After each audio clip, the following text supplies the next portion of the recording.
कि मेरे साथ कोई खड़ा है इस जगह, मेरे साथ मेरा खुदा खड़ा है। और वही विश्वास मुझे, मैं जब डॉक्टर के पास गया तो मैं डॉक्टर ने मुझे पूछा कि तुम क्यों पैसे गला रहे हो, ये टेस्ट करने में पैसा वेस्ट कर रहे हो तुम, ये टेस्ट करवाने में, लंग्स चेक करवाने में, लिवर चेक करवाने में, ये सारी टेस्ट बहुत महंगी होती है, एक्सपेंसिव होती है। और मैं कहा कि मुझे जानना है कि क्या हो रहा है 2 महीने में। मैं 3 हफ्ते में मरने वाला था, आज 2 महीने हुए हैं, आज मुझे जानना है कि क्या हो रहा है मेरे बॉडी में। तो मैंने जब टेस्ट किया, मेरे पास एक टेस्ट रिपोर्ट है जो दिखाता है कि मेरे लंग्स 60% डैमेज हो चुके हैं, मेरा लिवर काम नहीं कर रहा है, मेरी किडनीज डेड है। और 2 महीने बाद जब मैं रिपोर्ट करवाया, फिर से टेस्ट करवाया, वो डॉक्टर मुझे कहता है कि सैम हम तेरा टेस्ट फिर से करेंगे। मैं चौंक गया हूं, कुछ तो हो गया है, हम फिर से टेस्ट करेंगे। मैंने 3 बार टेस्ट किया वो डॉक्टर के लिए। नया जो रिपोर्ट आया उसमें कहता है कि 1% भी टार नहीं मिला लंग्स में, 1% भी टार नहीं मिला। मेरे किडनीज नॉर्मल से ज्यादा बेहतर काम कर रहे हैं, मेरा liver is functioning the normal. और मुझे पता है कि मुझे कह रहा, डॉक्टर कह रहा था कि तूने 2 महीने में क्या किया, ऐसा हो ही नहीं सकता, ये साइंस इसको अलाउ ही नहीं करता है कि कोई मरने वाला था और आज वो जी उठा है। तो मैंने उसको बताया कि मैंने सिर्फ यीशु मसीह के पीछे पे विश्वास रखा और ये प्रार्थना किया कि तू मेरे साथ है और तू मुझे बचाएगा। मैं पहली बार सुसमाचार किसको बांटा रहेगा, तो वो डॉक्टर को बांटा रहेगा। उसको बताया यीशु मसीह तुमको चंगा कर सकता है, यीशु मसीह तुम्हारे साथ है।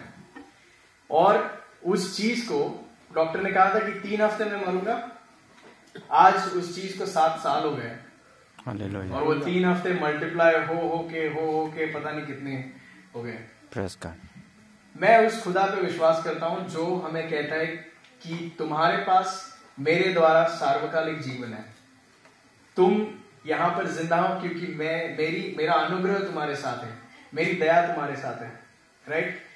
और जब मैं उस डॉक्टर के पास अभी फिर से मिलने गया तो उसकी गवाही ये है कि क्योंकि उसने मुझे चंगा होते हुए देखा, उसने मेरी चंगाई देखी।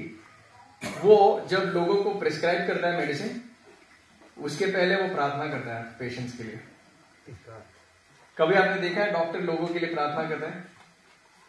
ये हो रहा है मुंबई में काफी बार। जब हम खुद को परमेश्वर के प्रेमी, हम परमेश्वर के ईसाई, परमेश्वर के लोग कहते हैं, पर काफी बार लोगों को हम में परमेश्वर दिखता ही नहीं है, यू नो। तो मैं आप सभी को एनकरेज करता हूं, हम सभी एक चर्च के फैमिली है, कि जब आप प्रोबेबली कल जब आप बाहर जाओ तो एक कोशिश करो कि लोगों को आप में परमेश्वर दिखे, क्योंकि वो आपके अंदर रहता है, ठीक है। हम बाइबल खोलेंगे, एक छोटा सा मैं वचन आपके साथ शेयर करूंगा। जैसे आपने देखा कि मेरे जीवन में वो 3 हफ्ते मल्टीप्लाई हो के आज 7 साल हो गए, उसी तरह से मैं विश्वास करता हूं कि हम सभी को ये स्टोरी मालूम है। कितने लोग को पता है कि परमेश्वर ने 5000 लोग को खाना खिलाया? ये स्टोरी मालूम है सबको, बाइबल में ही है।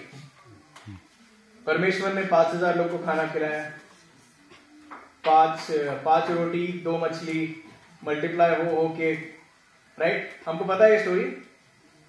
Yes, no, maybe? Boys you know? Okay, great. Mark chapter 6, Mark की किताब, अगर आपके पास बाइबल है तो आप बोल सकते हैं। मार्क चैप्टर 6 वचन 30, वर्स 30। मैं इंग्लिश में पढ़ूंगा। Then the apostles gathered to Jesus and told him all the things, both what they had done and what they had taught. Verse 34 में jump कर रहा हूं। And Jesus, when he came out, saw a great crowd which was moving towards him. He moved with compassion for them because they were like sheep not having a shepherd. So he began to teach them many things.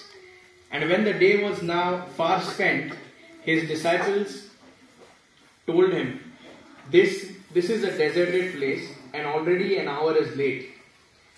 And he had sent them away, that they may go into the surrounding country and buy themselves bread, for they have nothing to eat. But Jesus answered, You give them something to eat. and they said to him, should we go out and buy bread for 200 denarii and then give them something to eat? He said, no. How much do you have? Go and see. And when they found out, they said, 5 loaves and 2 fish. Then he commanded them and made them all sit down on the grass. They sat down. He lifted the bread towards heaven, gave thanks, and he broke it and he gave them back. So they all ate and were filled. They took 12 baskets full of loaves and fish. The people who ate were 5,000 men. ये story हम सबको पता है, तो इसलिए मैं details में ज्यादा जाऊंगा नहीं। मुझे ये स्टोरी में से एक सीखने को मिला कि जब यीशु मसीह उस पहाड़ पर बैठे हैं और वो उसके डिसाइपल्स को पूछते हैं कि लोग मेरी तरफ आ रहे हैं, एक समुदाय मेरी तरफ आ रहा है, कुछ लोग मेरी तरफ आ रहे हैं, और प्रभु यीशु को लगता है कि he moved with compassion, उनको उन पर दया आई।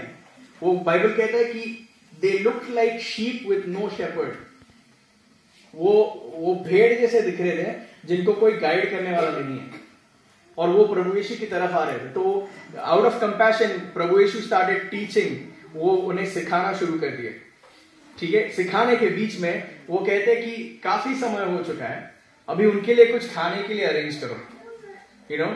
हम कोई ऐसा बड़ा इवेंट रखते हैं तो हम पहली चीज जो हमारे पेपर पे लिखते हैं, लिस्ट में रखते हैं कि खाना क्या है। ठीक है, इवेंट तो चलते रहेगा, खाने में क्या रखें, राइट। 5,000 लोग यीशु मसीह के सामने हैं। ओके, ये सिर्फ मैन की बात हो रही है, सिर्फ आदमियों की बात हो रही है, औरतें बच्चे मिलाकर लगभग 9,000 लोग। ठीक है, इतने सारे लोग प्रभु यीशु के पास है, और प्रभु यीशु अपने चेलों से कहता है कि उनके लिए कुछ खाने के लिए अरेंज करो, राइट। क्या हमारे पास ऐसा कभी सवाल आता है? मेरे को याद है जब मैं छोटा था तो हमारे पास खाने के लिए पैसे नहीं होते थे। ठीक है, तो मेरी मम्मी ये करती थी कि एक राइस के बर्तन में, बड़े वेसल में, पहले नीचे 10 रुपए रखती थी और उसके ऊपर राइस भरती थी, 5 किलो 6 किलो जो भी। ठीक है, और जब हम राइस खत्म करते थे पूरे महीने में, आखिर में जब कटोरी निकलती थी राइस की, उस कटोरी में 10 रुपए होते थे, तो उस 10 रुपए से हम अगला पोर्शन राइस का खरीदते थे। ठीक है, ऐसे हम सेविंग करते थे घर पे। और जब हमारे पास पैसे नहीं होते थे तो हम सारे बर्तन चेक करते थे कि कौन से बर्तन में पैसे रखे हैं, राइट। तो इसी तरह से यीशु मसीह उसके चेलों को पूछ रहा है कि उनके लिए खाना अरेंज करो, और वो डिसाइपल्स कहते हैं कि हमें मार्केट में जाना होगा, हमें ये करना होगा, हमें वो करना होगा। काफी बार हमारी लाइफ, हमारे प्रॉब्लम्स हमसे सवाल पूछते हैं, कुछ करो अरेंज इस प्रॉब्लम में से निकलने के लिए।